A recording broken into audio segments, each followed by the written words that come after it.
Welcome everybody to the Division II Michigan High School State Championship game. We've got Dexter High School and Chelsea High School, two neighboring schools from southeastern Michigan, here in West Michigan in East Grand Rapids, playing in Memorial Stadium, battling it out for the Division II State Championship. We're going to introduce the lineups for today's game. We'll listen to the players be announced, and then we'll go ahead and introduce ourselves.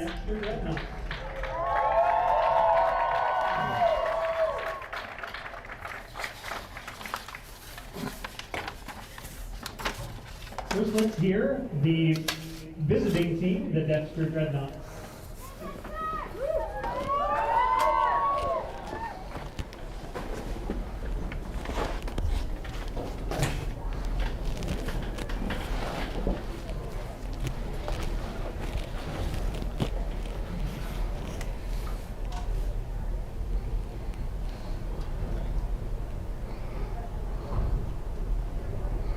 Just kidding, let's introduce the Chelsea Bulldogs first, starting with number 1, Kaylee Howman. Number 2, Emily Heiss.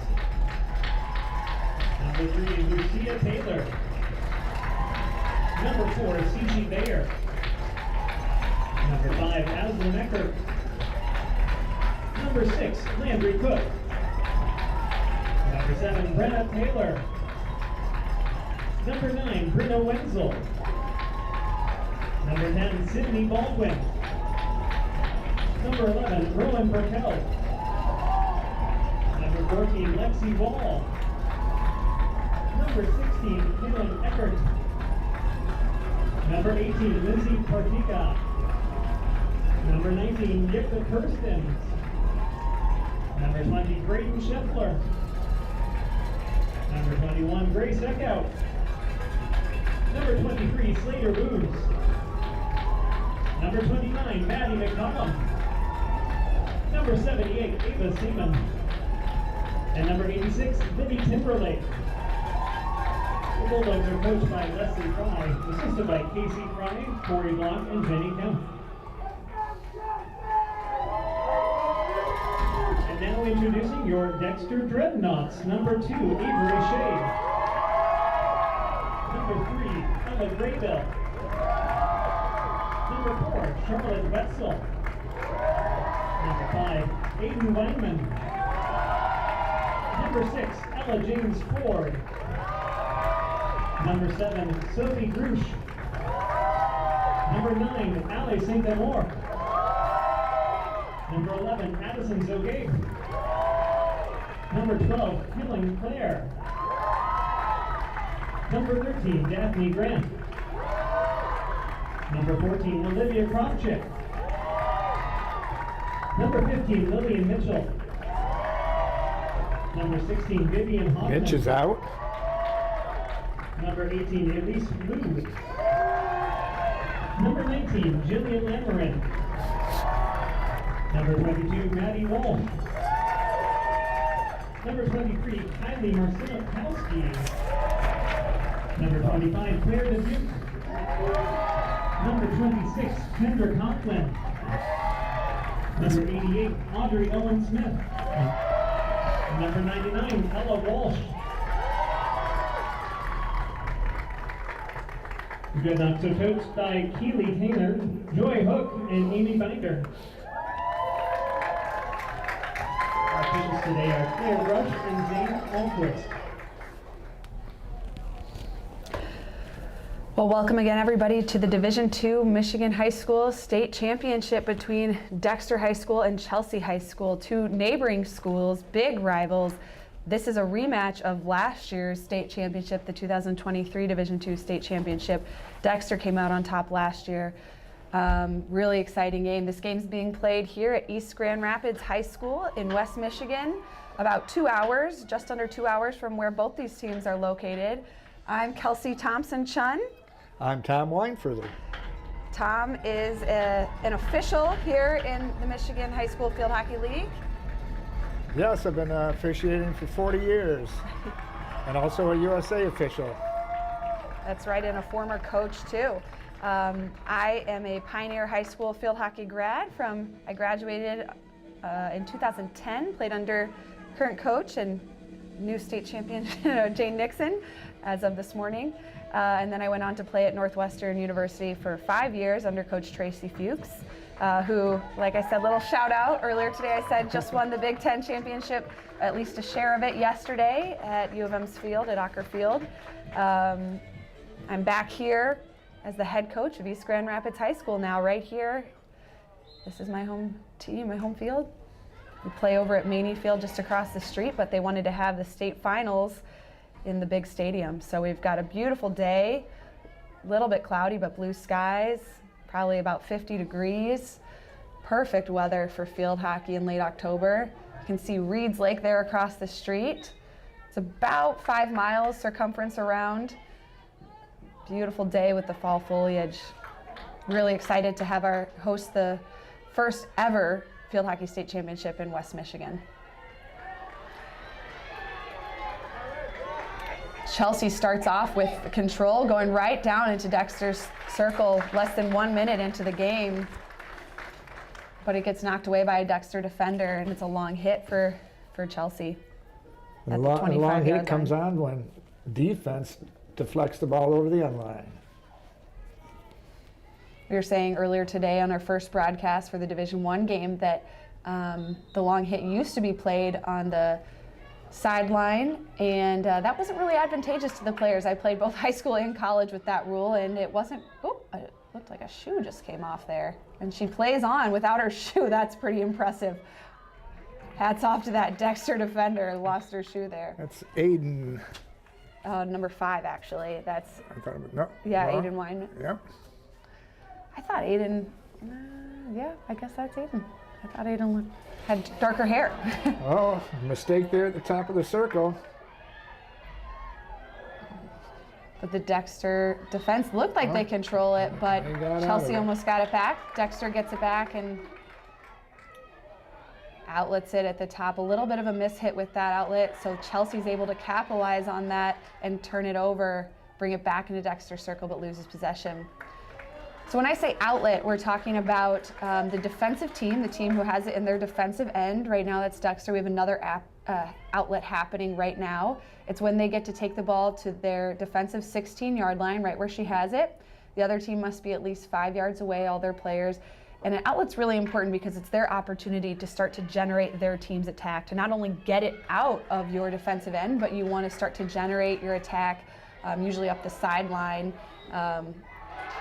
But Chelsea's press was awesome. They came up with the ball off of Dexter's outlet, and they bring it right into Dexter's circle and come up with our first penalty corner of the game.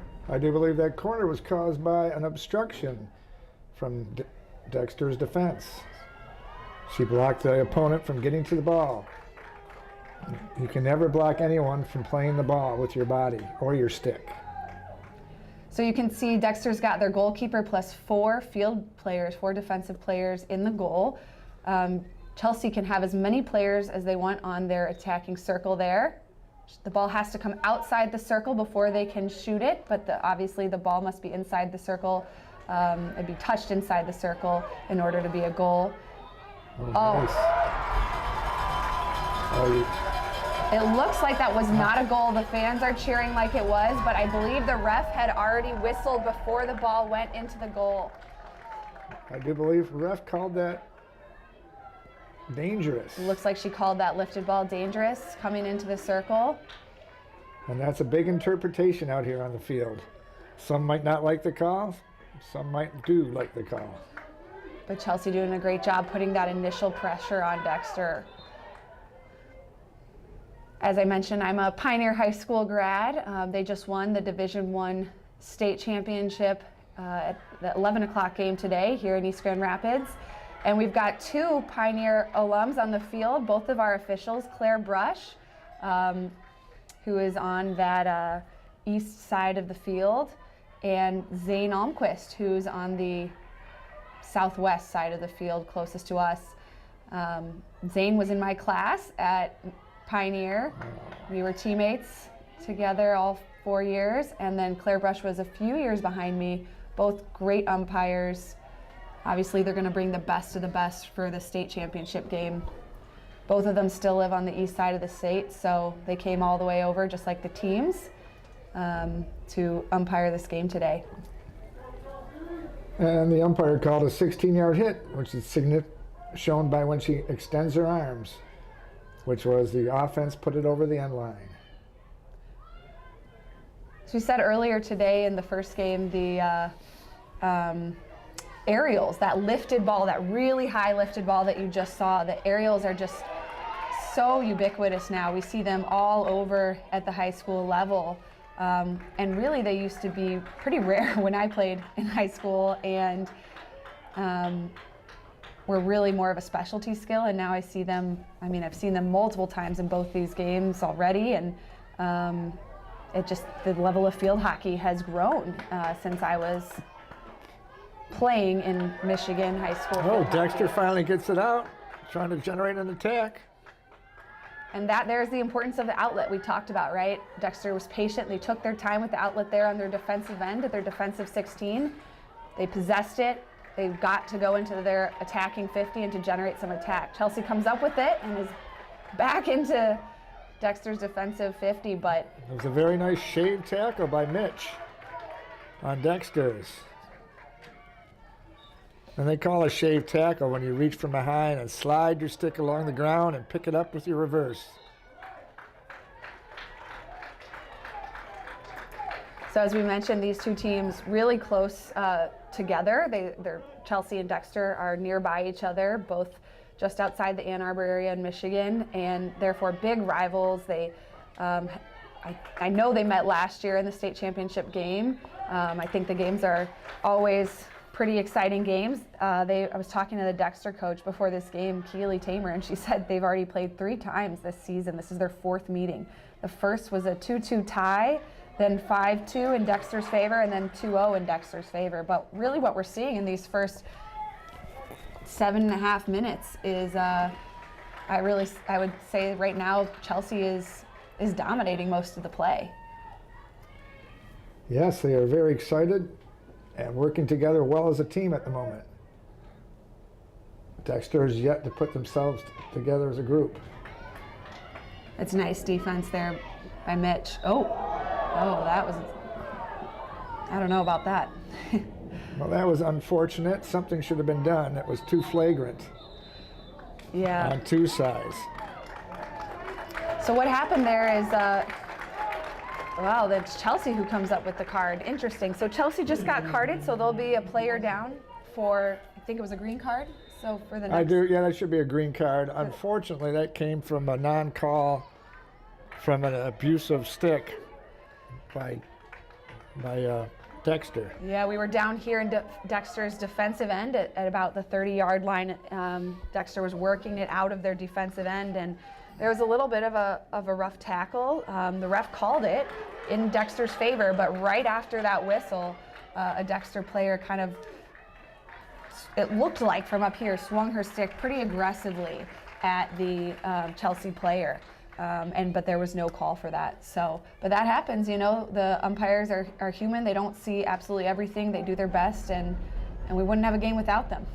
Well, unfortunately, that no call directly brought Chelsea to play more physical, and they got the call for the green card. Yep. Lost of 2 minutes, but They got fired up after that. you have to be patient. Patient with the umpires, patient with your crew. Yeah, you were telling us earlier, Tom, that when you started playing, you had to call your own games. We're lucky we have umpires No, now. we always had to call our games in the tournament. So you're always, when you had a game off, one of your teammates or one of your team had to play. I was going to say, how did that go? Well, that was a long time ago. When I started playing, every center pass was a bully. Oh, wow, okay. Yeah, so things have changed. You said you were 13 when you started playing, Tom? Yes. Yep. Just last year. No.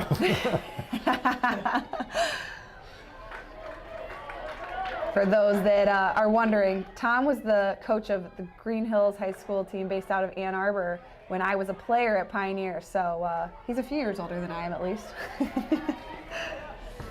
So I remember Tom as a coach of Green Hills. He also coached at the time Futures, now it's called Nexus, the U.S. Field Hockey Developmental Pipeline and Program. So I remember you doing all your fancy stick skills there, Tom.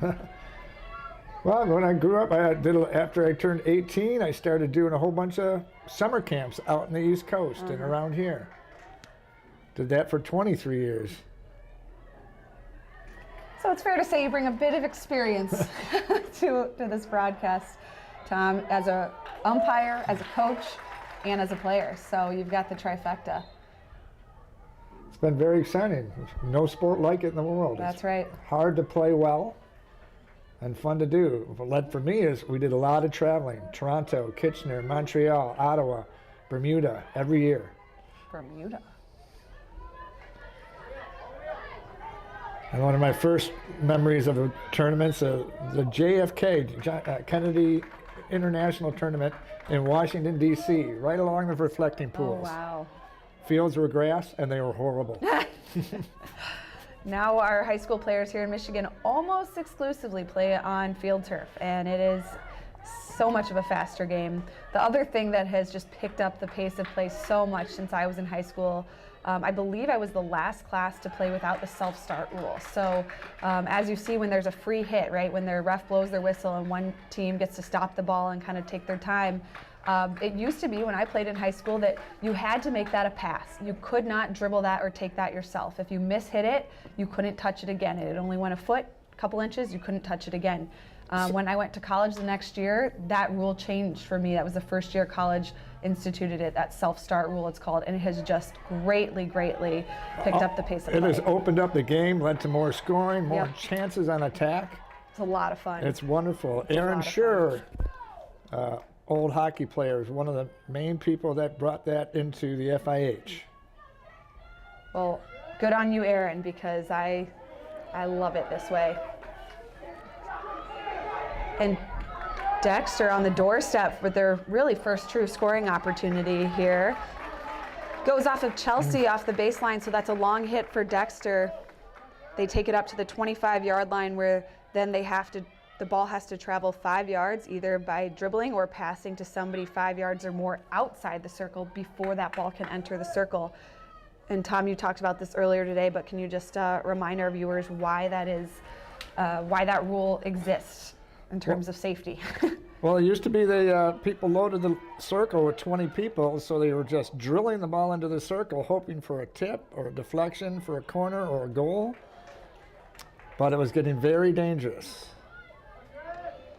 So that ball traveling 5 yards rule inside the 25, at or inside the 25, just helps with safety and hopefully keeping players safer. Both teams are trying to find their footing here in the game. Yep, that's usually how the first quarter of a state championship goes. Both of these teams are the top 2 seeds in Division II. Dexter being the number 1 seed here in white, and Chelsea in dark blue, the number 2 seed. We saw that same seeding setup earlier today in the Division I game. Pioneer was the number 1 seed and Saline the number 2 seed. So good on the top 2 seeds in both divisions for making it this far, making it to the state championship. It's hard to perform well in the tournament when it's a kind of do or die mentality, and they live up to their names. That's really impressive. And we also noted that the top 4 seeds, so in Division I, that was Novi and Father Gabriel Richard, or FGR, were the teams that made it to the Final Four. And in Division II, it was also the top 4 seeds. Seeds 3 and 4 were Detroit Country Day and I misspoke. I'm sorry. FGR is in Division II. So Detroit Country Day, DCDS, and FGR, Father Gabriel Richard, are the Division II teams that made it to the Final Four in Division II. Division I, that was Novi and Huron. Huron High School, there was a Ann Arbor showdown in the semifinals between Pioneer and Huron the other night in the state semifinals. So a lot of southeastern Michigan teams, heavily Ann Arbor area based. So number 15 makes a rough tackle there, goes really just for the stick, Tom, wouldn't you say? Oh, she made a nice stick tackle, but her body ran into her and put her Okay. to the ground. appreciate your and perspective. so she couldn't do that. But she reached in, but had too much body momentum and interfered with the person in possession. So that resulted for a corner for Chelsea. So this is their second corner of the game, I believe. And like I was saying earlier, the attacking team can put as many players as they want on the circle. And it looks like they have about 5, which is what we saw earlier with Pioneer, with 1 inserting, 2 backing up, 1 at the 35-yard line, and 1 behind the 50. And the reason that they likely put that many people there is Dexter's a quick and talented team, right? And so although this is a great scoring opportunity for Chelsea, Chelsea's also got to be thinking about if something goes wrong and Dexter gets a break, right? They've got 1, 2, 3, 4, 6 people at the 50-yard line, and so they want to be ready for that counterattack on Dexter. But now time has expired. I'm sure that's what you're about to They say. will play out this corner because once a corner happens before time has expired, you must finish the corner. And that was a lifted ball on the goalkeeper for that save, and considered dangerous, so we have a repeat of the corner. So as you notice now, Chelsea has brought all 10 of their field players up to their attacking circle. Everybody's going to be inside that, it's called the broken circle. It's hard to see here on this football field, but it's the hashed line that's 5 yards behind the striking circle. And that's because they want to try to keep it inside that broken circle. As soon as the ball goes outside that broken circle, the corner is over. Either out of bounds in the goal or outside that broken circle is what's going to be. Okay, so that's it. So it went out of bounds, so that's it for the first quarter. Like I was saying, outside the broken circle, out of bounds, unintentionally off the defense or off the offense, and then a goal would be the 3 things that end a corner once that corner has been called after regulation has ended. But we will play out the corner, even if time has expired, until one of those 3 things happen. So That's because they don't want to take away a good scoring opportunity and end the quarter on a foul by defense. And Dexter does a nice job on defense, staving off the Chelsea attack, right? They had 10 attackers there on the circle and 2 corner scoring opportunities, and Dexter held them out for both of those. And that's a big moment because they're able to not leave that first quarter down a goal. It's still 0-0 here at the East Grand Rapids Memorial Field. Dexter versus Chelsea, big rivalry game. Chelsea seems to have more of the attack here in this first part. I would say so. Dexter's had a couple scoring opportunities. They've had a corner, but it seems that Chelsea was really the team that was dominating more. And I believe that's because Chelsea at the moment is having better possession amongst their team. Possessing the ball, so really doing a nice job being patient, holding on to it, not holding on to it too long, but making sure it stays either passed around the Dexter team or possessing it well. One of the biggest parts of this game is possession, having possession, even more so when you play in the indoor style of field hockey. Possession is key. So for those of you just joining us, this is the Michigan High School State Championship for Division II between the Dexter Dreadnoughts and the Chelsea Bulldogs.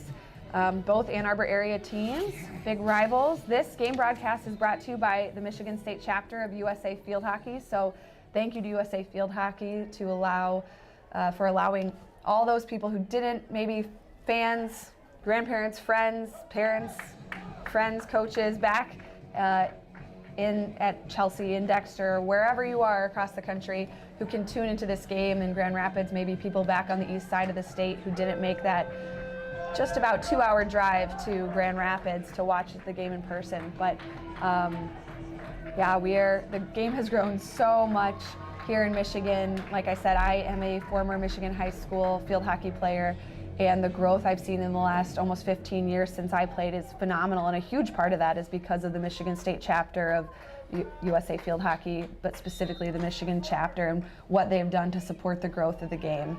And here we go, starting the second quarter. Quarters came into high school field hockey just in the last couple of years. Yep. They're trying to follow and get up into the international set of rules, which are very similar. I would say as a coach, I'm the East Grand Rapids head coach of the field hockey team, and this is my 6th season with them. And as a coach, I really like the quarter rule. We have a small team, so it has allowed us to give our players that play a lot of minutes a break and keep them fresh longer, because they get that 2-minute break every 15 minutes. So And it's always very helpful of quarters for the umpires, yeah. because you're always thinking about the game. You're always making judgment on everything that happens out there. Is that an interference? Should I let it play? Should I blow my whistle? You saw there just where Dexter had the ball just outside the left area, the left side of the circle. There were about 5 Chelsea defenders pressuring Dexter, and you might say, why put that many defenders on a Dexter player? Well, that's because they are trying to keep the ball from entering the attacking circle, their defensive circle, Dexter's attacking circle, because if they can eliminate Dexter entry to that circle, then they'll eliminate any defense corners and they'll eliminate any scoring opportunities for Dexter. So they're going to put a lot of pressure on, play a little bit more aggressive outside that attacking circle or scoring circle to try to keep Dexter out, and they succeeded. Dexter didn't get into their circle, and Chelsea came up with the ball and made their way into Dexter's 50. And another reason they do that from outside the circle is if they do end up committing a foul, it's not a corner. Exactly, exactly. And a corner is a very good opportunity to get a very good shot, Yep. because you have more offense than defense there. A little bit of body there from Dexter's defender, number 12. A little bit. That was a lot of bit. Yeah. Before she even reached for the ball. I'm going to let you do more of the, as the referee here, more of the judgment calls, so. What we should have heard was a hard whistle from the umpire saying, I do not like that. Yeah. Which sends a signal to across the field, too. And Chelsea continuing to really shut down Dexter's attack and their scoring opportunities. Like I said earlier, these two teams have already played 3 times just this season. This is their 4th time meeting this season, and it was a tie the first time, and then Dexter came out on top the other 2 times. It's really hard to beat a good team 3 times, 4 times, no matter who that team is. It's hard. They know each other well. They know each other's strengths and weaknesses. It's hard to do that, especially when that team that came out on bottom, in this case Chelsea for those 2 other games, they want to avenge that loss, and no better place to avenge that loss than in the state championship game. Now that looks like a foot inside the circle to me, but the ref has a better vantage point than I do. She's a lot closer than I do, so like I said, that's Claire Brush. She's a Pioneer grad, the official on the far side of the field, and I've had her as a ref as a coach, and I thought she does a phenomenal job. So like I said, they're going to bring out the best of the best when it comes to referees for the state championship That was games. unfortunate for Chelsea there. She had a wonderful chance to go to goal, but someone didn't let the advantage go.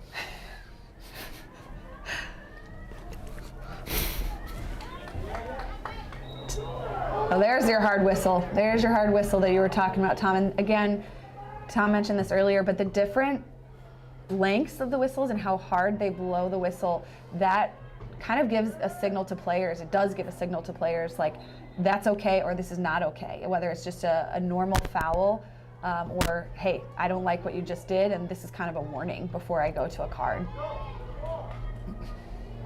Same thing we saw on that other side. Dexter putting a lot of people and a lot of aggressive pressure on Chelsea just outside the circle, really trying to deny their entry into the circle, and they did a good job. Chelsea didn't get into the circle, and Dexter came up with it, and now they've got the ball at the 50. And like we said, the reason for all that pressure and playing so aggressively outside the circle is to not only eliminate scoring opportunities, but to eliminate giving away defensive corners, because those are such a huge opportunity in field hockey, both from where you're taking the corner, the 16-yard line, as well as it can be 4 people versus, 8, 10, however many. It's a huge advantage. Tempers are getting a little heated out there on the field. And in the stands, we can hear the Yes. fans of both teams right below us. They're giving it to the crowd, and the crowd's giving it to the refs, and they're telling them they don't like it. But Yeah. What are your thoughts? Well, unfortunately, the crowd's always going to be the crowd. So, Yeah, that's right. You know, and it happened to happen. But the unfortunate thing out there is the players are bitching. Never complain to the umpire. That never works in your favor. Yeah, you can see a lot of emotions, definitely, on both sides of the ball. Players are getting frustrated, and when you hear a crowd like this getting really into it, when this is a rivalry game and this is a state championship game, it's only going to give more weight to all those emotions, and you're going to only feel it more on the field. Well, I think we're going to see a little bit more until another card comes out, because it all started with that physical play Yeah. last time, and it's getting a bit out of control. Yep. And then sometimes it's hard to stop as an umpire. That's right. That train gets rolling and it's hard to slow down. So you see umpires usually giving those hard whistles earlier in the game to try to let the team know, hey, we're not going to allow this before it gets out of hand. Good point. That is totally true. I think, you know, an important thing as I'm a parent myself, I have 3 young kids. They're not in the age where they're playing organized sports yet, but it's important, you know, I know it's hard, but for parents to recognize the best ways to support their children on the field. And, you know, yelling at the refs is really never the way to go. These people are out here, these officials are out here doing the best they can. They're human, they are going to make some mistakes, but they're going to do the best they can. And I think once you've umpired a game, I had to do that once, you realize how difficult it is. It's a lot harder than it looks. And I think you have to recognize too as a parent, Dexter with a scoring opportunity here, but Chelsea making some nice poised defensive plays, bringing it outside the circle. You notice how she dribbled that out rather than hitting it out. She's kind of trying to take care of that ball, to protect that ball, make sure it gets outside of the circle where she or her teammates won't give up a corner or a goal. Yeah, get in and out of that danger zone, from the center out to the outside. And usually it's more open out there. And as I was starting to say earlier, I think as a player, I always appreciated my parents, and that they didn't say anything if it wasn't positive to me, to the refs, to anybody else, because I think parents underestimate how much that can affect you as a player when you're on the field and you hear your parent yelling something negative and getting heated, whether that's at you or at the ref or at another coach or another teammate. You know, those are your parents. And so if you hear that and you think that an adult making that, behaving that way is okay, then it's going to fire you up on the field. Interesting there. Yeah. That was, 2 people went to the ground. Something different should have happened there. Anyone who gets gone to the ground, card should come out.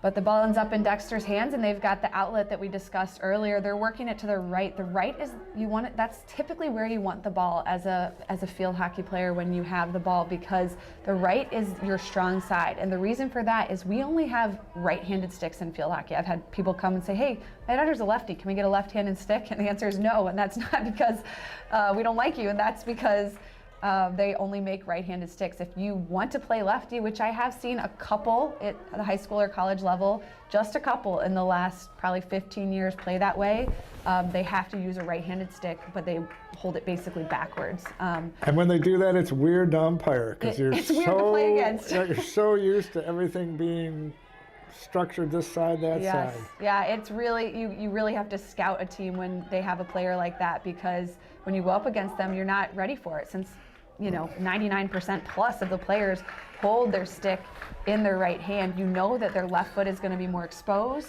You know that their left side is going to be their weak side. If they go on their reverse, that's not going to be as strong as holding the stick in your right hand using your strong side. So as a coach, I'm always trying to get my team to work it to our right, to try to get their feet around. So instead of using their reverse stick, to get on their strong side, on their strong stick. Because that's where you're going to have more strength, and that's therefore where you're going to be able to possess it better. That might be a yellow. Yes. That's a yellow. That's that same Chelsea player, I think, who got the green card. I think it was number 19. The green card was for a similar fouls, so Yep. the next card is an upgrade. So now the player's out for 5 minutes. So Dexter's up a player for the next 5 minutes, which is a huge advantage for them. So Dexter's going to try to push the pace, and they're going to try to make the most of those 5 minutes, whereas Chelsea's going to most likely try to take their free Good- hits good slowly. entrance in. There's a corner for Dexter. They're making the most of that player up situation. Like I was saying, in a situation like this for Chelsea, when you're down a player, you're trying to kind of burn that time that you're down a player. They're trying to make the clock, those 5 minutes tick away. And it so, also depends on if it's one of your good players. yeah. So, you bring somewhere else on a negative part of the field that doesn't get huge much, and you bring her back. Absolutely. Anytime we get a player down, I'm pulling down a forward, and we're going to try to play more defensively. We want to protect. We want to try not to let the other team get any goals during that time. So I'm going to be down a forward always from my perspective, and always pull that, make sure we have our defense and our midfield fully stacked. There's another corner for Dexter. Chelsea did a nice job not even letting the shot get off. Now on this penalty corner, the first thing an umpire does is make sure everybody's set Yep. before she blows the whistle for the insert, because it's a very hard shot that can be generated, and it's all about safety. Her next look is to make sure the ball comes completely out of the circle. It's a nice shot from the left side of the circle by Dexter, but Chelsea's goalie gets a nice save there, and then their defender clears it out well outside the circle, so that's well played by Chelsea.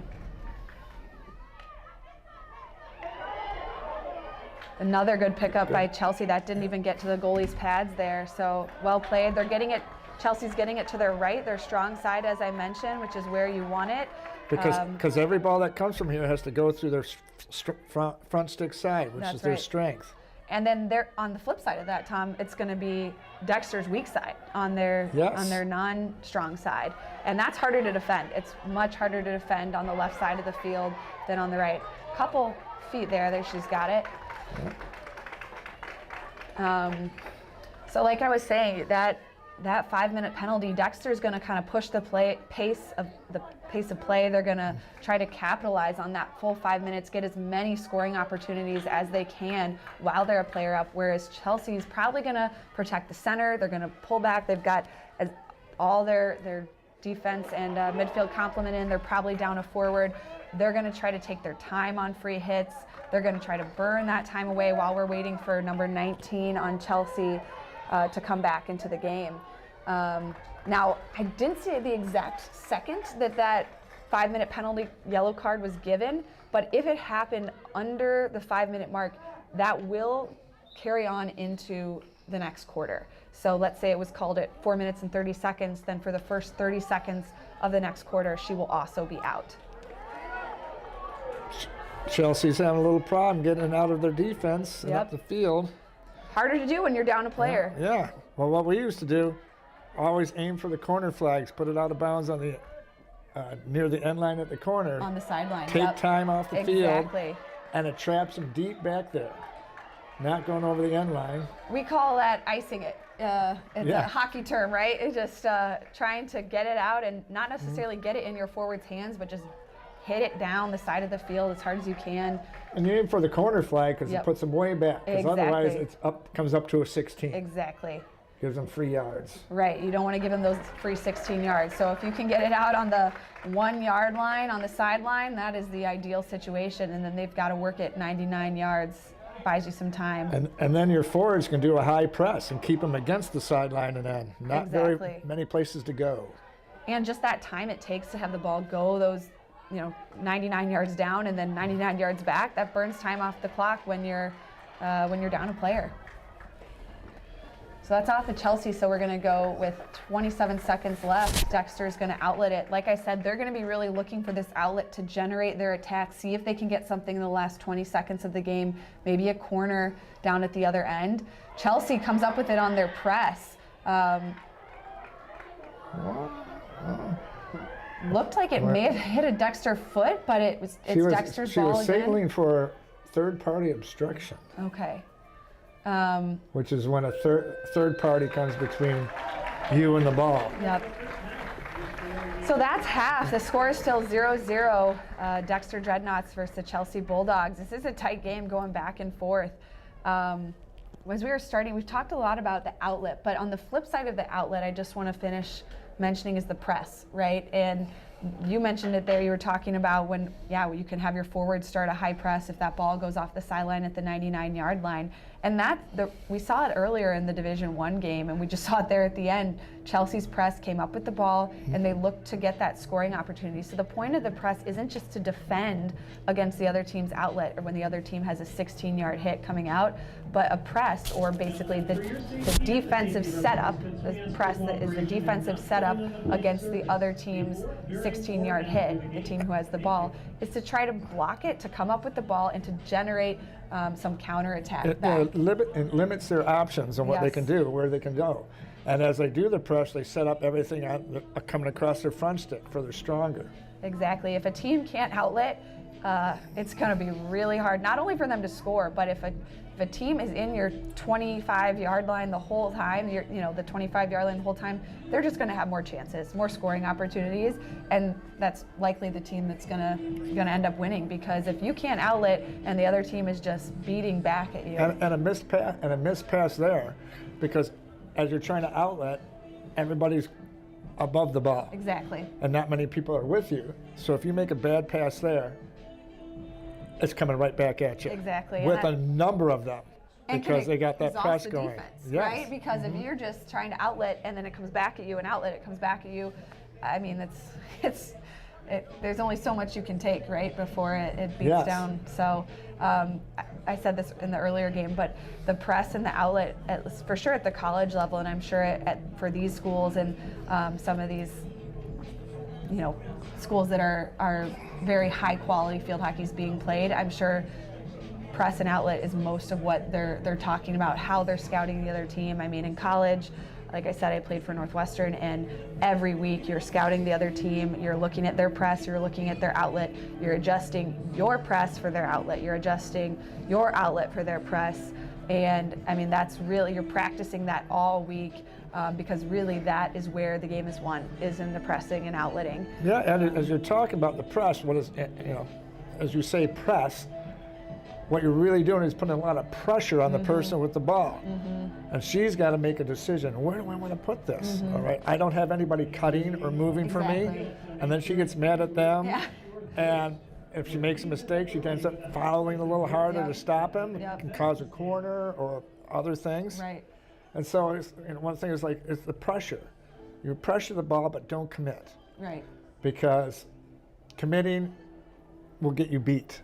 You don't reach for the ball, you protect your feet, especially around the outside of your circle. When you defend, you protect your feet and try to steer them to your strong side or steer them wide, all right? Keep them out of your circle and not let them hit your feet. Right, footwork's super important as a defender. It's very hard. If you're a good player, they do not like you not trying for the ball. Yeah. All right, because you're not overcommitting. So they have to take you on. Yep. Instead of you coming and making it easy for them by reaching for that ball. Yep, yep. So yeah, I think, and you can really kind of,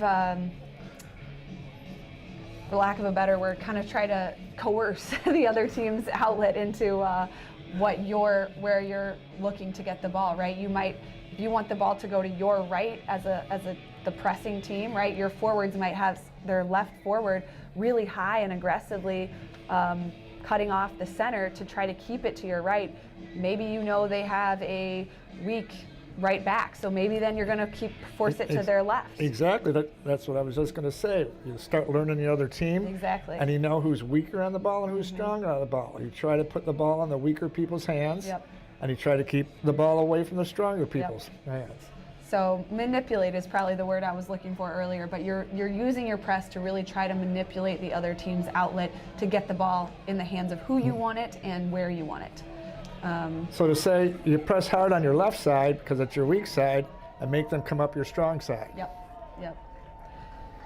So if you're just joining us, we're in the second half, about to start the second half of the Division II Michigan High School Field Hockey State Championship. For the first time ever, it is being hosted in West Michigan at the East Grand Rapids Memorial Field, East Grand Rapids High School. We've got Reeds Lake right behind us, in front of us, excuse me. We've got that beautiful fall foliage. It's a perfect fall day, about 50 degrees. I'm Kelsey Thompson-Chun. I'm Tom Weinfurther.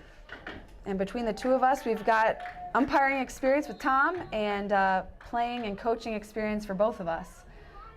You've noticed that Dexter and Chelsea switch sides, so at halftime, the teams always switch sides. Just in case it can, wind, sun, weather can be a factor. Sometimes the actual field may have differences between one end of the field and the other, and the refs, as you notice, stay where they were. So if you were attacking with one ref, now you're attacking with the other ref in your attacking end. So that way, again, it keeps it as fair as possible. And Chelsea's yellow card is expired, so they're out there with their full team. There we go, okay.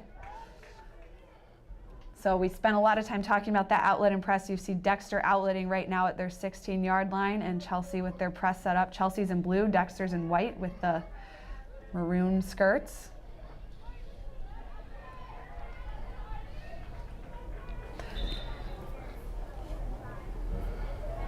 We mentioned this earlier today, but another exciting thing for the state of Michigan and field hockey specifically is for the first time ever, Michigan will be hosting the NITQ in Brighton, which is the National Indoor Tournament Qualifier. There's never been a site in Michigan, and for the first time it will be here in Michigan. It's held in Brighton, Michigan, the Legacy Center. And so for the players out there that may be in the area in Michigan or even in surrounding states in the Midwest. Oh, Chelsea was nice on the doorstep. Oh, But Dexter came up with the ball in defense. a hard stick interference to try to get that ball back. And that's why they have to get 5 yards away before they can attempt to attack the ball. Dexter is successful, pretty successful with that outlet, trying to generate some attack and get into Chelsea's zone. And as they talk about the interference, with tackles, you cannot interfere with a person's stick or a person's body at all. And if that does happen, the umpire's discretion now on whether she wants you to give advantage to keep you have the ball or give you a foul. It's a nice little wide dodge there by Chelsea. Centers Cross. it, and Chelsea puts it in. away. Chelsea goes up 1-0 against Dexter. A bobble save off the goalie, but didn't keep it out. Chelsea was able to intercept the ball around the 50, work it up the right. Like I said, she did a little wide dodge. You kind of put the ball on one side of a defender, run around the other. She dribbled up to the right corner, centered it, and there was kind of a scrabble in the middle, and Chelsea was able to put it in. Yep. That's how it happens most of the time, especially at the high school level. It was a wonderful centering pass and cross ball. Yes, it was. Dexter's coming down with a lot of speed, and that goal definitely fired them up. They're trying to avenge that goal right now.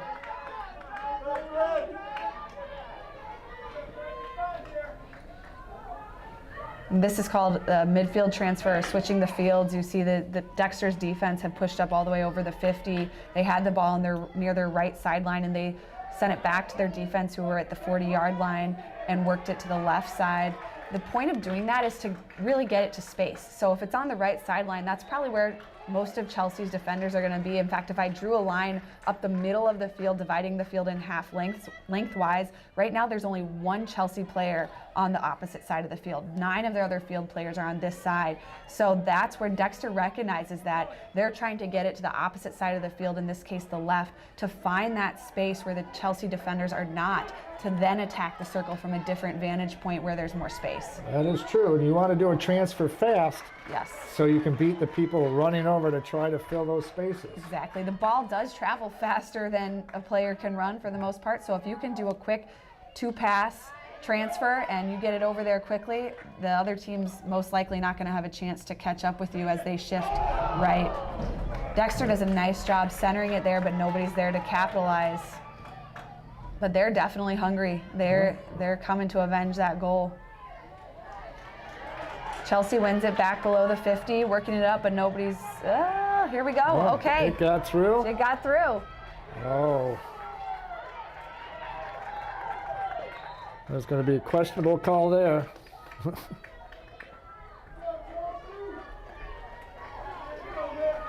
And you can see, actually, you can visualize Chelsea's press. Their number 5 is pretty high, so it looks like, yeah, she got a touch there.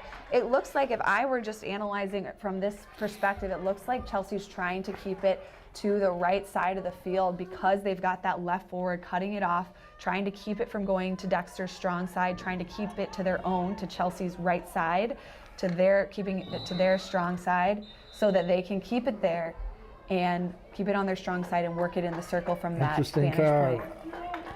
Chelsea's carded again. I think Dexter has not had a single card, and this is Chelsea's 3rd card of the game. That's number 5, Aslan Eckert. So again, they're going to try to make those adjustments. Was that a yellow? That was a green That was a card because that green. was for Okay. more bodily contact, but And it wasn't a repeat offender. that does not matter.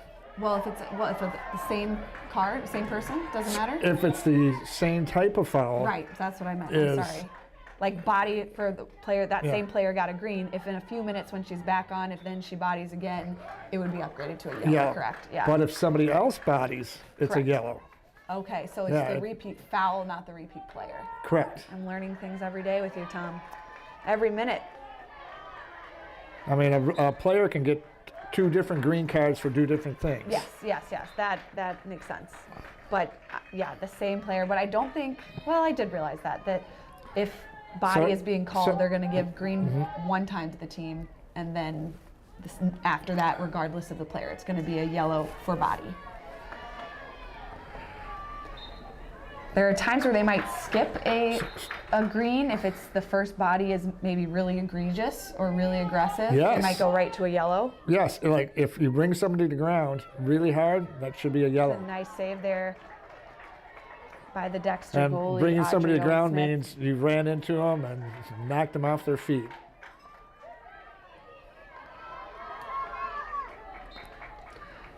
I That was a mentioned good call there. Stick Yep. interference on the Chelsea. Chelsea's still got that player out, so they're still playing a player down. As we mentioned earlier, when they're a player down, they're probably pulling, regardless of who got taken Yeah. out of the game. They probably pulled somebody back or put in somebody else who can, so that they have a full defensive line, full midfield, and so that their forward line is likely the line that's missing a player. Especially when you're up a goal, you're not quite as concerned in this situation. When you're down a player, you really want to play defensive, protect the center, protect your goal, play smart. That was some good defense by number 5 in the circle to get him out because she never tried for the ball. She just defended her space.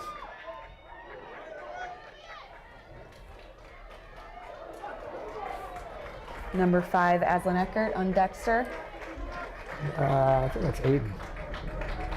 Oh, sorry. Yes, I read the Chelsea. That's number 5 on Dexter is Aiden Weinman. Sorry. Number 5 on Chelsea is Aslan Eckert. Now Chelsea just got that free hit because the player swung and missed the ball, so it's a dangerous play. And a lot of the things in the rules that umpires are looking for is dangerous play Yep. with your stick, with your body, and how the ball travels through the air.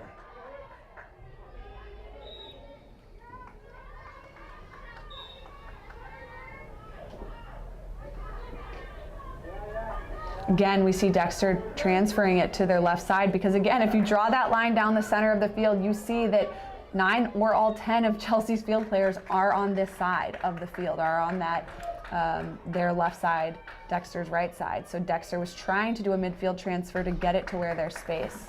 What would be beneficial is if Dexter did a double transfer, get it over there, Yes. have Chelsea run all the way to the other side to defend, and bring it right Get it back. back. Because Yeah. then they have it on their strong side. They've tired Chelsea out. Chelsea's now on the other side, and Dexter then has it on their strong side. That's really what they want.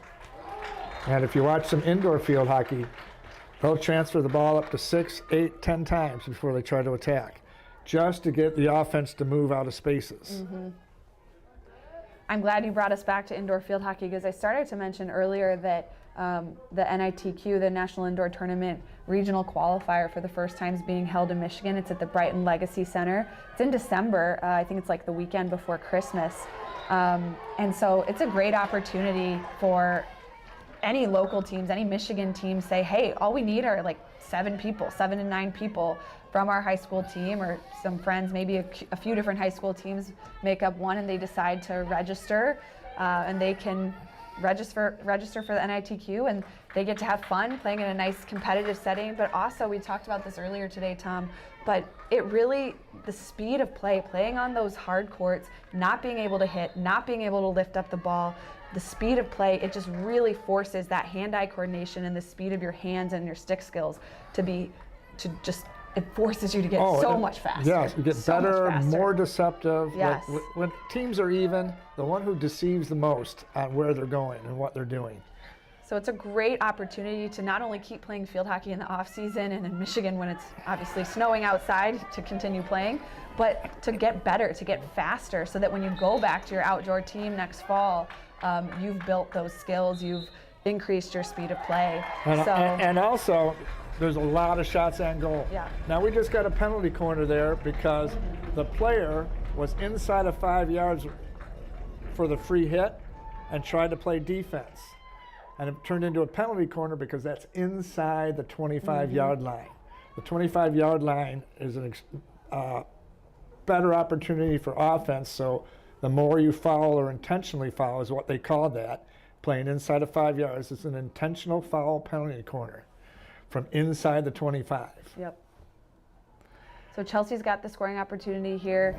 Number 7 on Chelsea, Brenna Taylor, she's one of 2 sisters on Chelsea's team, is going to insert. It goes to the top, a little bit of a mispass there. Chelsea saves it from going out of bounds, but their corner attack is a little bit offset. They're still looking for a scoring opportunity. I always tell my team, I'm like, hey, if there's something that happens, we mess it up somehow on our attack corners, do not think all is lost. Don't stand up, because a lot of times what happens is the defense, when they see a miscue on the other team's attack corner, they relax a little bit. They kind of think, okay, we've done it. We've got them out. And so if the attack can kind of keep their nose to the grindstone and be like, hey, we're going to get this ball back in, we're going to adjust, we're going to figure something out and just get some type of a shot off, a lot of times the defense have relaxed enough that those, what we call a broken corner, when there's some type of a mishit or a miscue, then allows it to get into the goal and results in a goal. And on that penalty corner, the one thing was the ball never came out of the circle. So you cannot score on a penalty corner until the ball completely comes out of the circle. We hear the fans a little bit here, like we said. They're getting into it. Obviously, it's emotional for the parents too. They want their kids to get to experience the state championship. Umpires are getting a little loose on letting things go. We mentioned earlier, we just mentioned the NITQs being held here December 21st and 22nd. We also, even before that, just a month before that, November 22nd and 24th, University of Michigan in Ann Arbor is hosting the NCAA Final Four. They did that back in 2021. My Northwestern Wildcats won the national championship. Very proud alum again here, but Michigan will be hosting it, and it's a really great opportunity to see, the best hockey in the country coming right here to Michigan. Really, really exciting. So the Final Four will be held on November 22nd, and the finals, the NCAA championship, will be on November 24th in Ann Arbor at Phyllis Soccer Field. So I would recommend, if you're in Michigan or in the Midwest, making the trip to see those games. It's going to be fantastic. Top tier, elite field hockey. It's going to be exciting.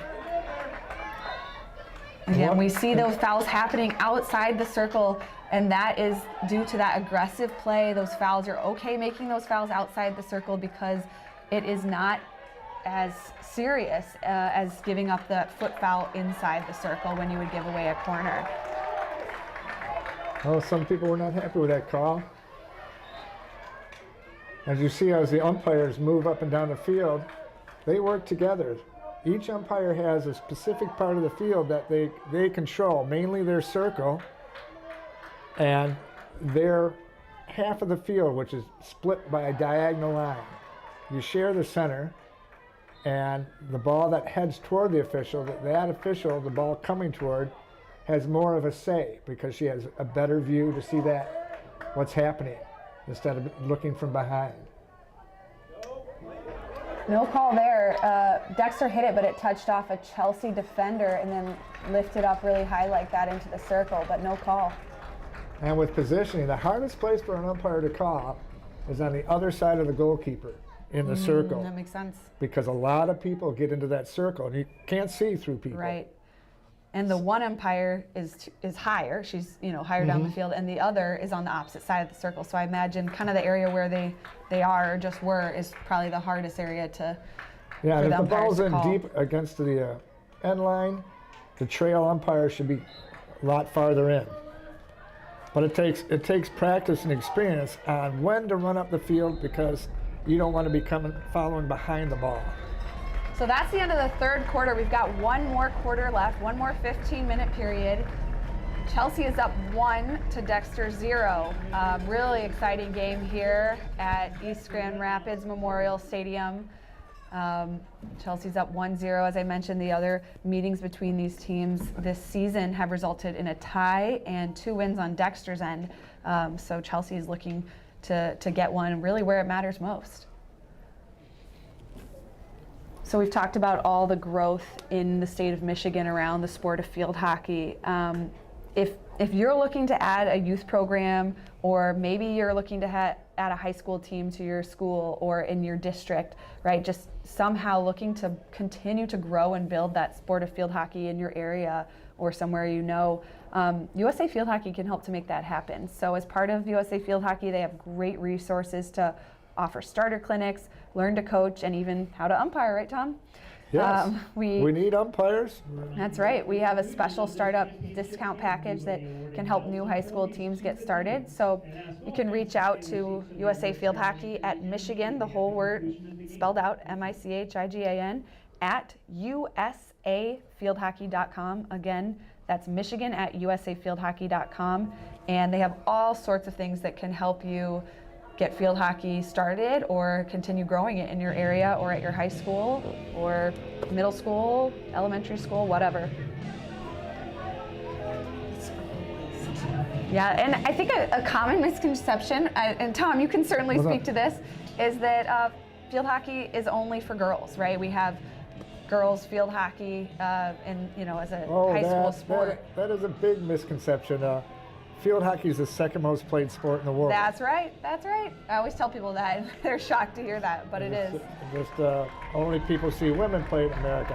I started playing when I was 13. That's right. But most of the time I had to go up to Canada. Yep.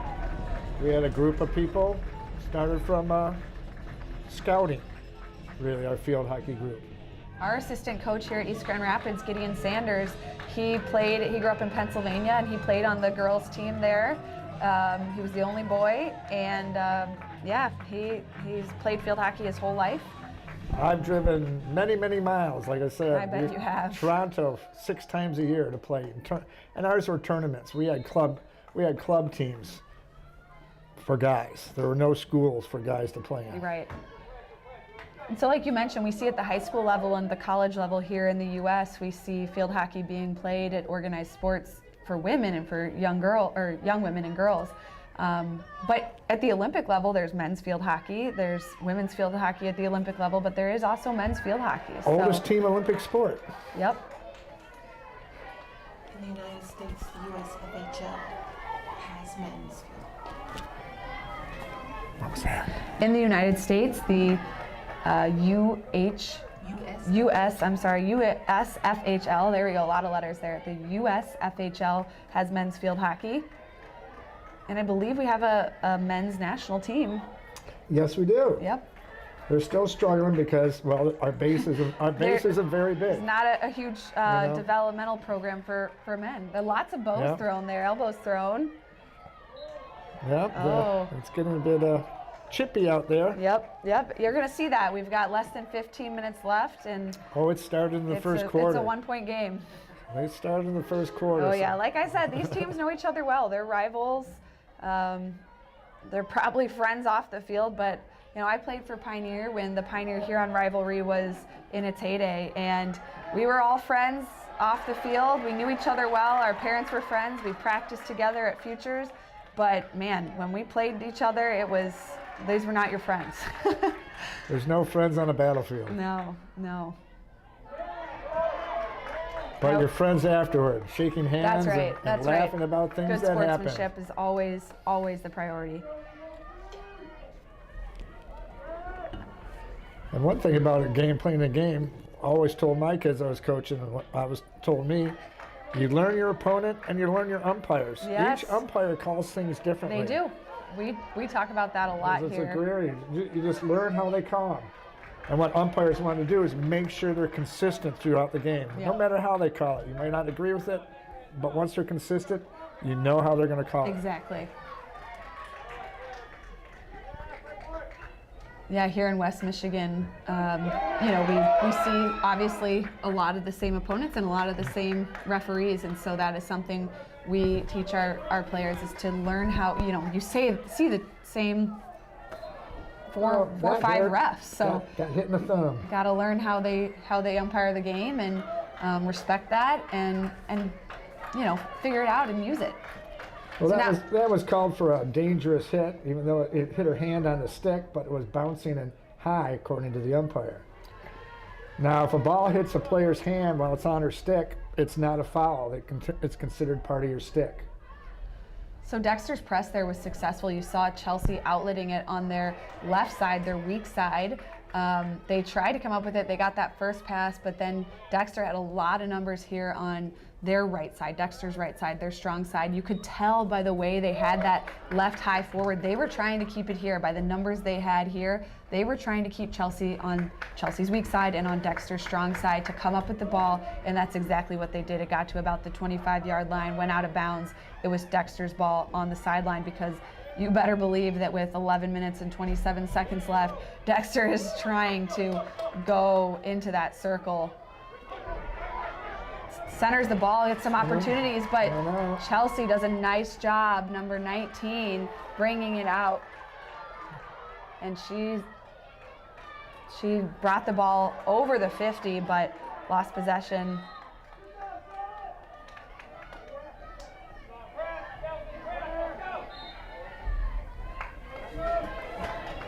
Oh, try to play a little fast.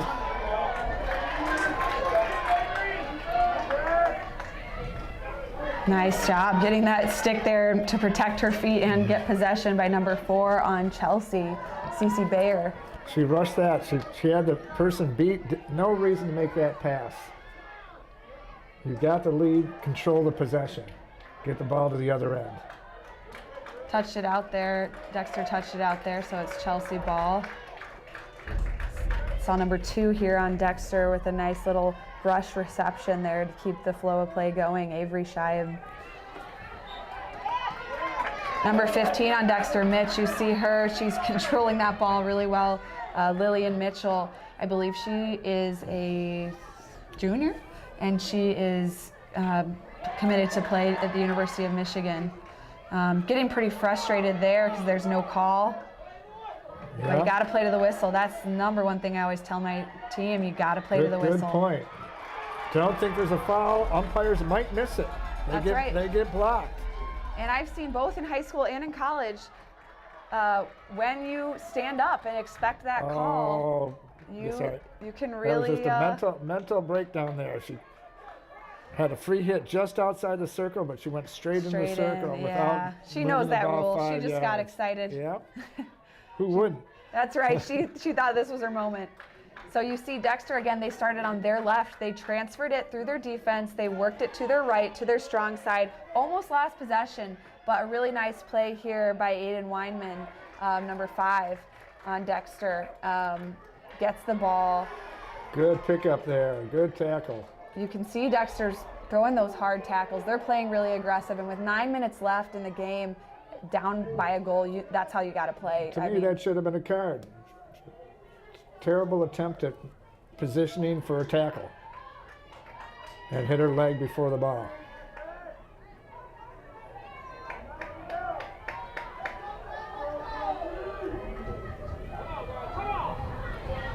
See how Dexter does with almost 9 minutes left to go in the game.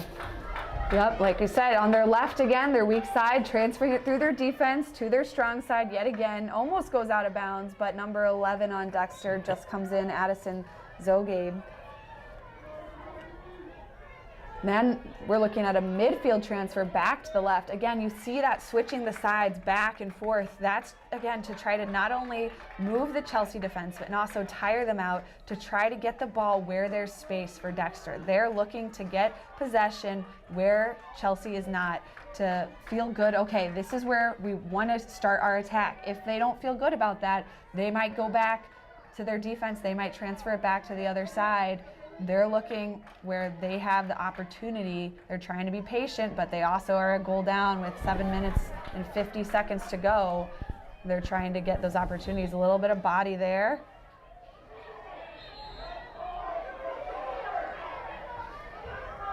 Getting really chippy in here, as expected. Parents getting angry. You can see the ref, Claire Brush, on the far side. She kind of gave them a signal to calm down, tone it down.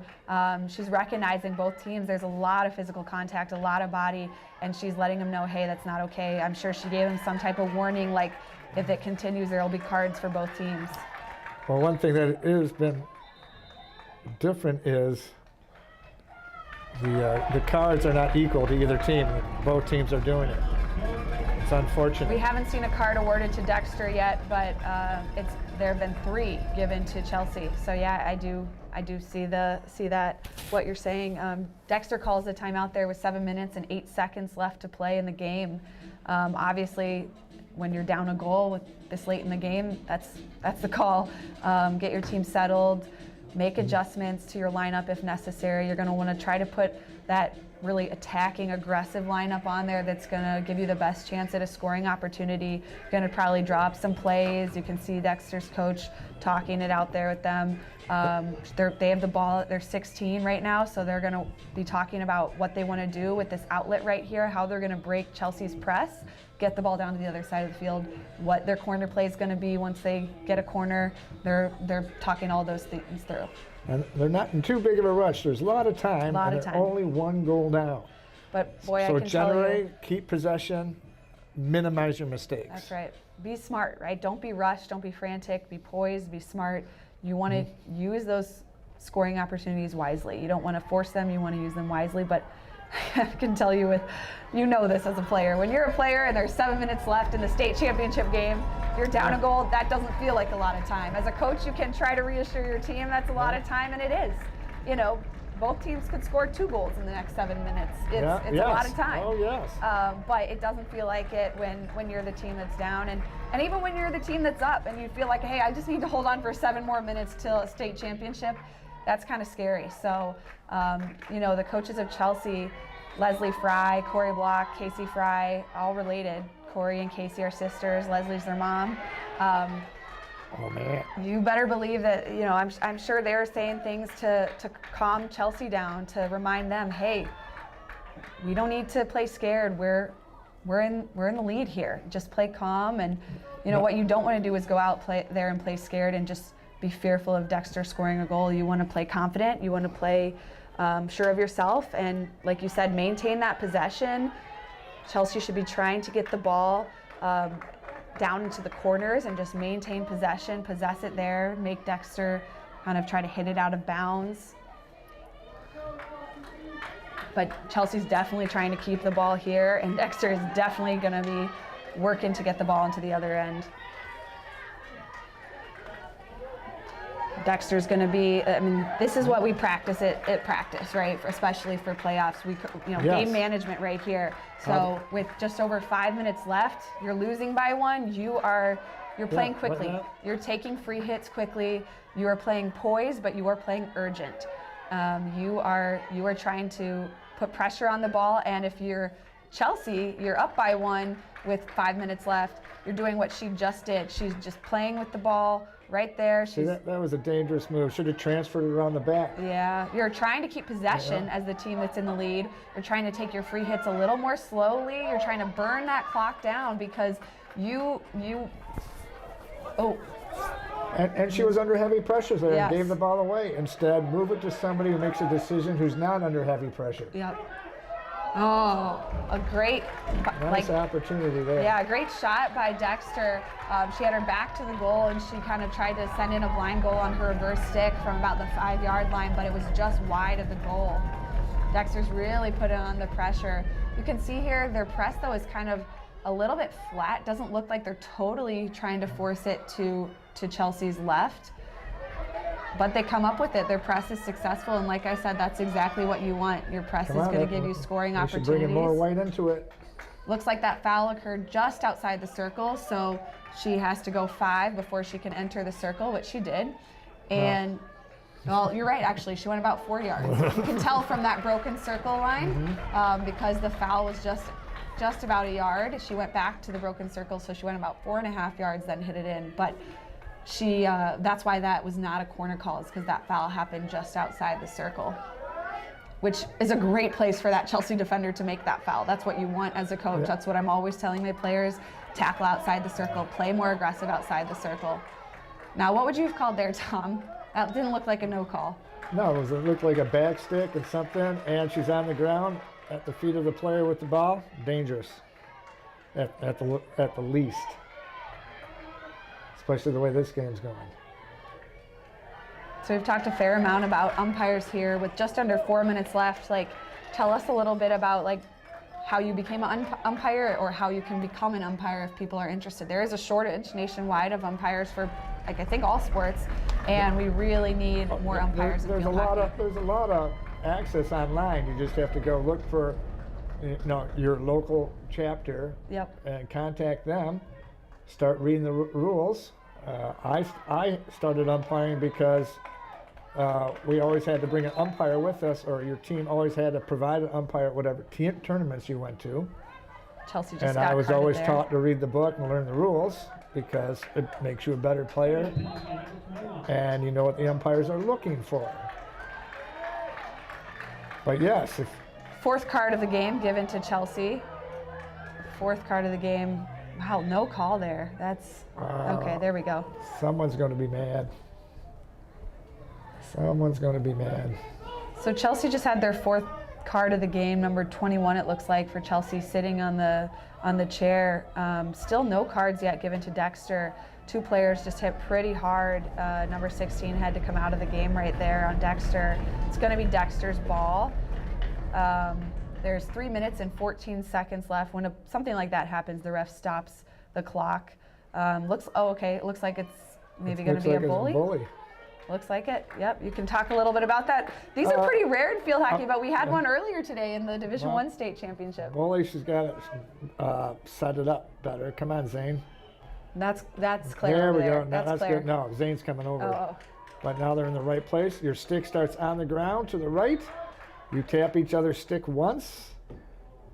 So she said it And didn't then you happen go. correctly, and they're redoing She might it. not have blown the whistle. Oh, that's You why. wait for the whistle, which starts the clock. I was going to say, if she didn't blow the whistle, we lost 3 seconds. I think maybe the refs have a different time than the clock.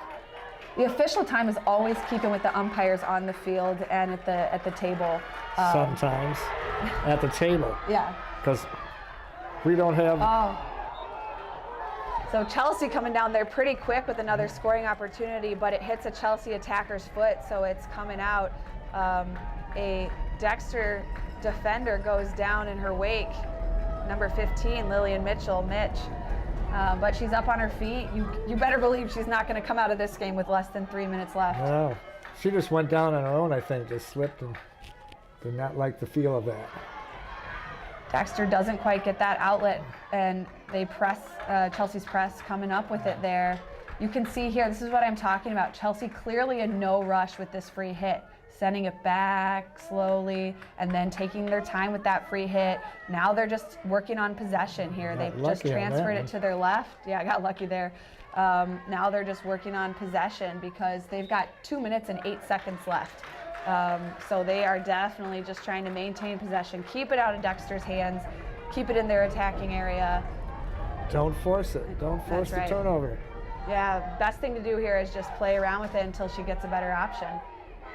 I would be going back to that girl number 23 right there.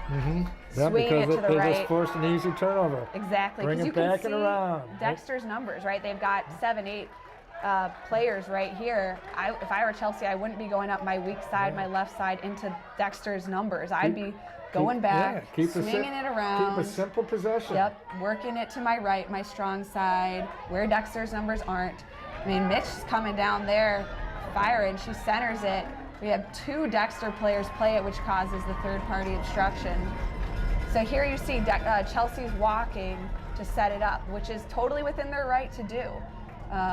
Taking their time. They're looking to just maintain possession to get their first state championship ever.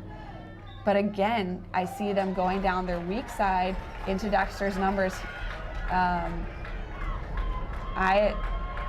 I think Chelsea needs to swing it to their right, to their strong side, away from those 5 Dexter players pressuring the ball. Not quite sure why they're not doing that, other than if they don't feel confident crossing the goal. Oh my So God. it went in. It's unclear whether the refs have not signaled for that it is a goal or not yet. It Looks like was the deflected. umpires are coming together. What would you say before they make the call, Tom? Well, I had an obstruction. The ball was hit into the circle. It's coming out. It was deflected. I don't think it's coming out. It should be a long hit because it was deflected. I think it was deflected by somebody in the circle. So it's either a goal or a long hit. By somebody in the circle being a defender? you think? And if a defender deflects it, it should be a long hit at the top of the circle. So 42 seconds left in the game, man. That's an important call to get right. That's hard.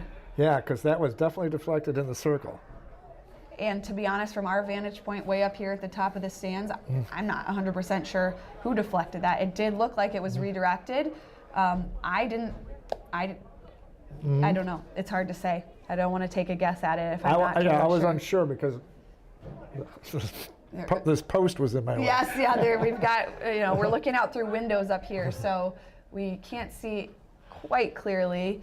And the ball was struck across the circle Yep. pretty quick.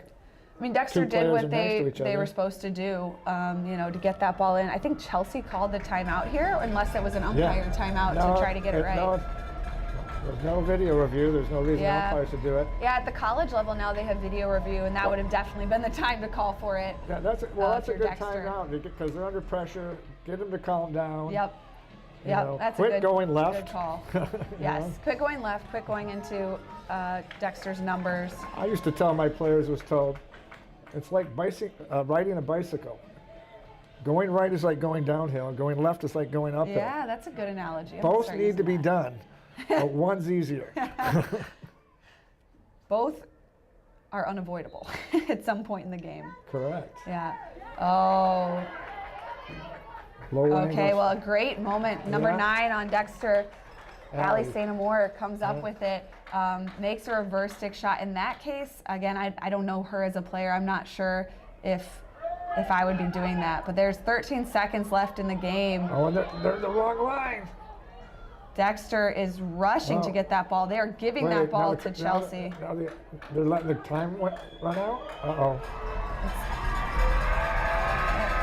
No, they're saying Oh, they're no. saying no. They're saying that's not time. Unfortunately, this is That needs to be managed a little bit better there. yes, the umpires have It just was unclear. I mean, Yeah, sometimes that can made happen things where unclear. I would say there should be about 25 seconds left on that clock from all this. sometimes it's unclear whether, the press box, that's not uncommon for the timetable is down on the field. You can see them at the 50-yard line. They're sitting at a table. They keep the official time.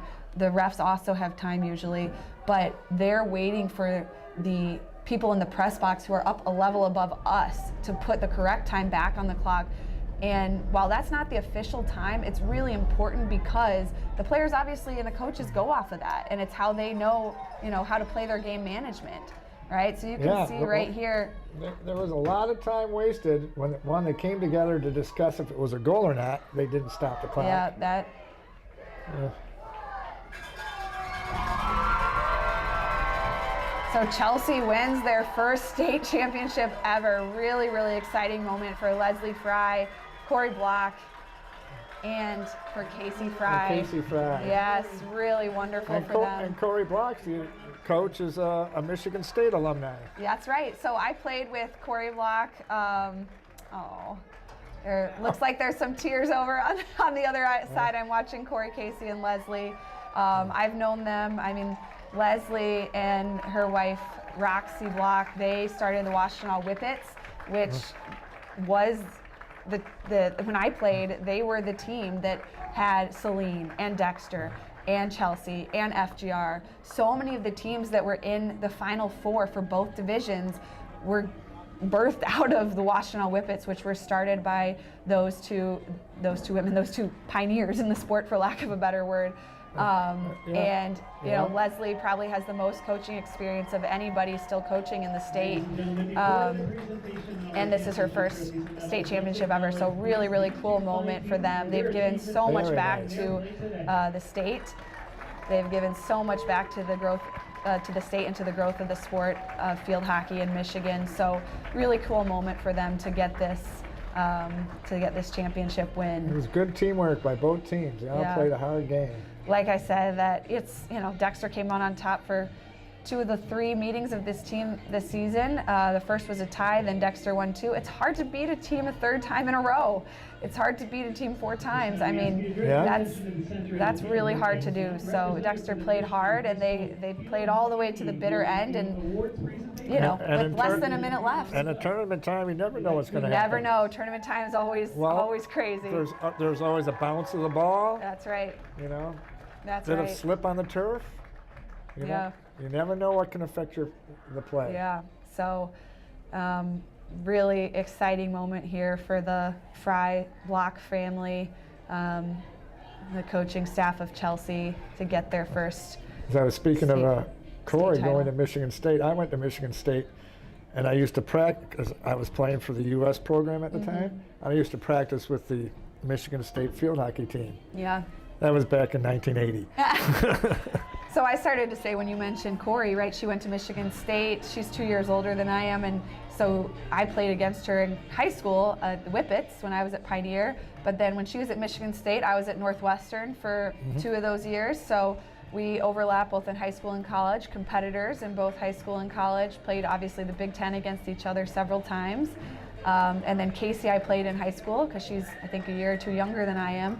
So we competed against each other when she was on Whippets and I was with I don't Pioneer. think, if you mentioned that, you know, Keely Tamer played for University of Michigan. I did not mention that yet, yeah. Yeah, Keely and- played for Michigan And Detroit Club played against them too. back in the day, yeah. You scrimmaged a lot. Yeah, Keely played But- for the University of Michigan, and her 2 daughters, Emma and Abby Tamer, have also played for the University of Michigan. Emma's a graduate, and Abby is there currently. She actually is Michigan's first field hockey Olympian this past Olympics in Paris. Abby was there representing not only the U.S., but the state of Michigan for field hockey, a Dexter grad. Oh, that's nice.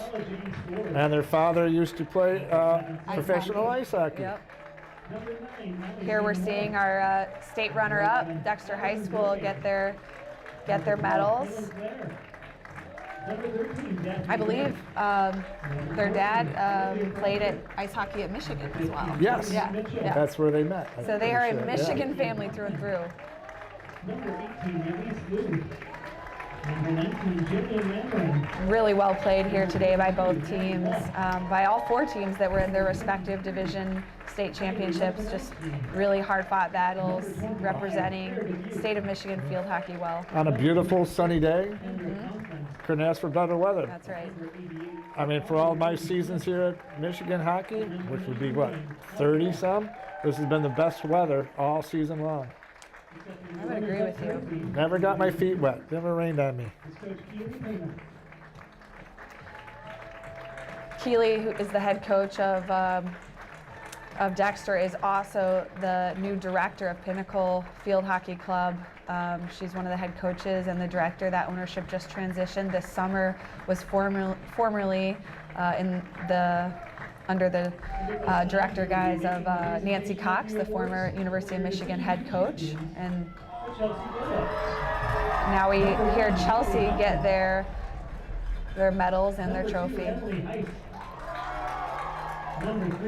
Did you mention anything about the indoor league coming up? We did, Yeah? yes. Yeah, we mentioned that Oh we've yeah, got get your groups together. Yeah. NITQs coming up. There's also an indoor league in Brighton at the Legacy Center if you don't want to do NITQs, or in addition to doing NITQs to prepare for that. And if you want to learn to umpire, they need umpires, and they will Yes. work with new umpires during these games at the Legacy Center to try to develop umpires and your skills. Yep, And you don't have to run as far than the outdoor game. that's right. It's a much smaller field.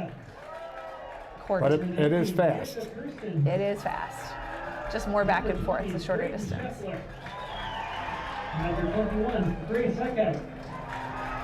Number 23, Slater Booth.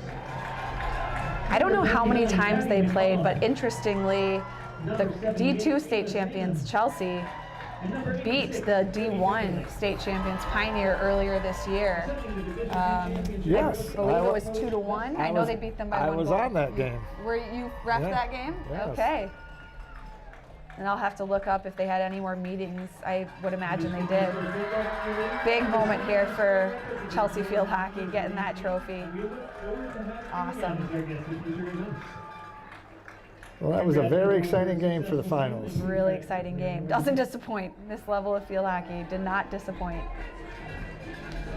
So again, this game has been broadcast. This broadcast has been brought to you by the Michigan State chapter of USA Field Hockey, and the state chapter is here to serve the entire field hockey community in Michigan. They offer great ways to keep playing and to try different versions of the sport. Again, we mentioned indoor, outdoor, through leagues, through clinics, whatever. You can get involved as a coach, as an umpire, as a player. There's still adult leagues going on, which is really fun for people like us, right, Tom? Yes. And you can find new ways to play off-season on the state chapter website, which is what sponsors the Michigan High School Field Hockey League's website. So if you go over there, I'm sure you'll find lots of info on how to get involved in field hockey in Michigan. And even if you don't know how to play, they'll teach you. That's right. Indoor is a wonderful place to learn because you don't have to learn how to hit the ball. You just have to learn how to keep your stick down. That's right. So lots of really exciting things coming up in the state of Michigan regarding field hockey. We mentioned November 22nd to 24th, the NCAA Final Four and championship game will be held at Ocker Field in Ann Arbor. You won't want to miss that. Best D1 college field hockey coming to Ann Arbor. And then a month later, December 21st and 22nd, National Indoor Tournament qualifiers in Brighton, Michigan at the Legacy Center. That's indoor field hockey. If you haven't registered, it's not too late. You can sign up. You can go and watch. You know, that's both. Either is a great option. So, so many ways that this sport has grown in the last 10, 15 years since I've been playing. Since I was an athlete here as a high school athlete, and we didn't mention yet in this broadcast that a big part of that is not only the Michigan chapter of USA Field Hockey, but is also the 3 club teams that exist. So we've got Pinnacle Field Hockey under Keely Tamer's direction and formerly Nancy Cox's. We've got Live Oak Field Hockey Club, which is run and directed by Amy Helber-Kilgore, who's the Novi coach. She does a phenomenal job out of Novi. And then Fer-de-Lance, or FDL, which is also based in Ann Arbor. That's run by Marin Langford. She is a Michigan high school umpire. She played on the national team. She played at Princeton in college. And she is also married to Ryan Langford, the assistant coach of the University of Michigan field hockey team. So those 3 clubs really have brought the level of play up. And we've even brought Pinnacle to Grand Rapids. I don't know if you knew that, Tom. Yeah, oh, I knew that. Yeah, we've got Pinnacle West over here. You're working with that? We are, yeah. We started that What's in nice April about of 2020. what's going to be strange about clubs, like starting who knows when tomorrow, the players from both teams will be playing with each other on Pinnacle or FDL, preparing for That's their right. tournament down in Naples, Florida, That's the right. National Field Hockey Tournament. Yep, like we said, these For players outdoor. know each other well, and that's not just because they play against each other, but they play. Many of them play with each other on their club teams. And I got asked to go down there and umpire, which right. I've done the last 8 years. but- Not bad to do in the Florida sunshine, right? Yeah, that's right. So That's right. yeah, And they're desperate for umpires there too. and that, like we said, it's not a bad place to go to umpire. So I'm sure that works out. Speaking of tomorrow, there's the all senior games. So seniors that have been selected by their coaches, nominated by their coaches to play in the all senior game from all schools across Michigan. There'll be a D1 game tomorrow afternoon, and then early evening tomorrow there's a D2 game. And if you know anybody, any senior in that game, it's a great opportunity to go out and support. And those girls have worked so hard these last 4 years for the course of their career to support them and to support this sport. That will be in Brighton at the Legacy Center as well. Like I said, late afternoon and early evening are the two games. So that's a great opportunity to go out and, again, watch some quality field hockey. Very much so. It should be exciting. Yep. Last year's was very good. So again, I am Kelsey Thompson-Chun. I am the East Grand Rapids head coach, and I'm Tom Wine for the Michigan umpire and USA umpire. Thank you, Laura, for bringing us into the booth. You're very welcome. Thank you so much for agreeing to come and call this game. You guys did an awesome job. thank you. Thank you.